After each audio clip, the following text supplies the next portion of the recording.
তাহলে তাবিজ গায়ে লাগাস কেন? এটা আল্লাহ জিজ্ঞাসা। সৃষ্টিকর্তা যদি আল্লাহ হয়, রিজিক দাতা যদি আল্লাহ হয়, তো আরোগ্য দানকারী কে? আল্লাহ সুবহানাহু ওয়া তাআলা। তাহলে তুই হাতের রাশি পরীক্ষা করিস কেন? আল্লাহ সুবহানাহু ওয়া তাআলা যদি রিজিক দাতা হয়, সৃষ্টিকর্তা হয়, তো ভবিষ্যতের জ্ঞান একমাত্র তিনিই জানেন, দুনিয়ার কেউ জানে না। তাহলে যখনই তুই হাত দিয়ে হাতের রাশি পরীক্ষা করেছিস, পত্রিকায় পড়েছিস হাতের রাশি, তখন তোর উলুহিয়াত কেটে গেছে, শিরিক ঢুকে গেছে। পৃথিবীর যে কোনো স্থান, কাল, পাত্র, সময়, ব্যক্তি, গাছ, পাথর, নদী, নালা, যে কোনো কিছুকে মানুষ যদি স্বাভাবিকের চাইতে একটু ব্যতিক্রম করে দেখে, শিরকের মধ্যে পড়ে যাবে। যে কোনো সময় মানে আজকের দিন সোমবার, শুভ দিন, হিন্দুদের বিবাহ হয় শুভ কাল দেখকার, শুভ সময় দেখে হিন্দুদের বিবাহ হয়। যে শুভ পরাহ্ন বের করেন, হিন্দুদের কাছে গিয়ে স্বামী স্ত্রী দুইজনের হাত পরীক্ষা করে পণ্ডিত বের করে যে অমুক দিন তাদের বিবাহ হবে শুভ। তাহলে একটা দিনকে সে স্বাভাবিকের চাইতে বেশি মর্যাদা দিচ্ছে।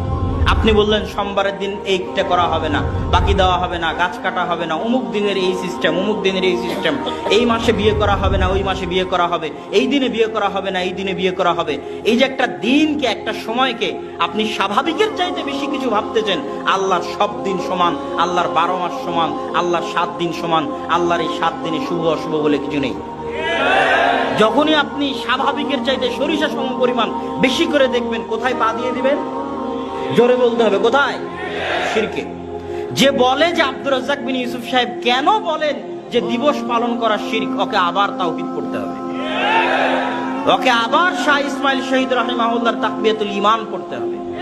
দিনের যে কোনো সময়কে আপনি জন্মদিবস পালন করলেন, সরিষা সম পরিমাণ স্বাভাবিকের চাইতে আপনি ওই দিনকে মূল্যায়ন দিচ্ছেন। কি জন্য? আল্লাহর ওই দিনকে আপনি কি জন্য স্বাভাবিকের চাইতে মূল্য দিবেন? আল্লাহ কি দিতে বলেছে?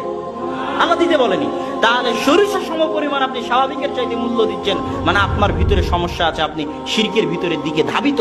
আজকে শিরক না করলে কালকে করে বসবেন। এটা দিনের পূজা করা। এটা কিসের পূজা করা? দিনের পূজা করা। দিবস পালন করা মানে দিবসের পূজা করা। দিবস পালন করা মানে কিসের পূজা করা? দিবসের পূজা করা। আপনি একটা সময়কে স্বাভাবিকের চাইতে বেশি মর্যাদা দিলেন। হিন্দুরা কি করেছে? ওরে বাপরে বাপ, পদ্মা বিশাল নদী, গঙ্গা এত বড় নদী, এত বড় নদী হয় না, চলো এই নদীর পূজা করি। তখন ওই নদীতে গোসল করলে সব গুনাহ মাফ হয়ে যায়। এত বড় গাছ, এই গাছ 200 বছর থেকে আছে, 500 বছর থেকে আছে, চলো এই গাছের পূজা করি। কথা কি আমার বুঝতে পারছেন? এত বড় পাথর হয় না, এত বড় পাথর কেমনে হলো, চলো এই পাথরের পূজা করি। তাহলে এই যে একটা পাথরকে, একটা গাছকে, একটা নদীকে স্বাভাবিকের চাইতে বেশি মর্যাদা দেওয়া হচ্ছে, এটা কি শিরক? যে কোনো দিন, যে কোনো স্থান, যে কোনো কাল, যে কোনো পাত্র, যে কোনো ব্যক্তি, স্বয়ং মুহাম্মদ সাল্লাল্লাহু আলাইহি ওয়াসাল্লাম, পৃথিবীর সর্বশ্রেষ্ঠ ব্যক্তি, সর্বশ্রেষ্ঠ রাসূল মুহাম্মদ সাল্লাল্লাহু আলাইহি ওয়াসাল্লামকে আল্লাহর দেওয়া সম্মান মর্যাদার চাইতে যদি আপনি বেশি সম্মান মর্যাদা দেখাতে চান, তাহলে আপনি আল্লাহকে অপমান করবেন। গায়েবের খবর কি মুহাম্মদ সাল্লাল্লাহু আলাইহি ওয়াসাল্লাম জানেন? জানেন না। যদি আপনি বলেন মুহাম্মদ সাল্লাল্লাহু আলাইহি ওয়াসাল্লাম গায়েবের খবর জানেন, অপমান কার হবে? আল্লাহর হবে। স্বয়ং মুহাম্মদ সাল্লাল্লাহু আলাইহি ওয়াসাল্লামকে তার যতটুকু সম্মান পাওয়ার যোগ্য, ততটুকুর চাইতে কোনো দিক থেকে, কোনো মাধ্যম দিয়ে আপনি যদি সরিষা সমপরিমাণ বেশি সম্মান দেখাতে চান, তাহলে আপনি শিরকে পা দিবেন। মনে করলেন আল্লাহর কাছে সাহায্য না চেয়ে মুহাম্মদ সাল্লাল্লাহু আলাইহি ওয়াসাল্লামের কবরে গিয়ে সাহায্য চাইব, হবে? মুহাম্মদ সাল্লাল্লাহু আলাইহি ওয়াসাল্লামের কবরে গিয়ে সিজদা করব, হবে? আবু বকর, ওমর, ওসমান বিপদে পড়েনি? রাজত্ব চালাতে গিয়ে বিপদে পড়েনি? আল্লাহ রাসূলের কবরে গিয়ে সিজদা করেছে নাকি? আল্লাহ রাসূলের কাছে সাহায্য চেয়েছে নাকি?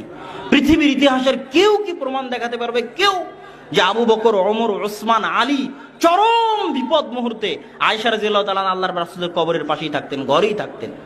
তিনি কোনোদিন ওখানেই ইবাদত করতেন। তিনি কোনোদিন আল্লাহ রাসূলের কবরের পাশে থেকে আল্লাহ রাসূলের কাছে কিছু চেয়েছেন? আল্লাহ রাসূলের কবরে সিজদা করেছেন? এটা কেউ একটা নজির, একটা ইতিহাস প্রমাণ করে দেখাতে পারবে না।